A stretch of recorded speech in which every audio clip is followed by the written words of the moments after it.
त्यांचं संवर्धन आणि जोपासना करू शकतात.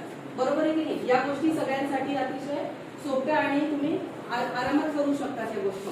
तर अजून एक घरातले वेस्ट वस्तू असतात, तुम्ही शूज वगैरे घेतात किंवा काही वस्तू आणतात त्याचे बॉक्स वगैरे असतात, ते सुद्धा तुम्ही एखाद्या रिकाम्या जागी ठेवले तर चिमण्या त्याच्यामध्ये आपलं घरटं सुद्धा बांधू शकतात.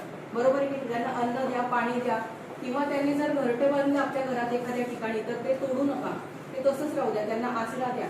या छोट्या छोट्या गोष्टींच्या माध्यमातून तुम्ही त्यांचं संवर्धन या ठिकाणी करू शकतात. त्यांच्यासाठी घरटं, कृत्रिम सुद्धा घरटे मिळतात किंवा छोटे मटके वगैरे जे असतील, भांडे असतील. सकाळचं प्रॅक्टिकल वाले कोण आहेत ते 2 पोरं? आलं लक्षात? तर याच्या माध्यमातून तुम्ही या चिमण्यांचं संवर्धन करू शकता. किंवा कणसं वगैरे जे असतात, ज्वारीचं असेल, मोत्याचं बारीक बारीक दाण्याचं, ते सुद्धा तुम्ही एखाद्या ठिकाणी जर लटकवलं असेल तर ते सुद्धा त्यांना मिळू शकतं. त्याच्या माध्यमातून अन्न वगैरे मिळू शकतं.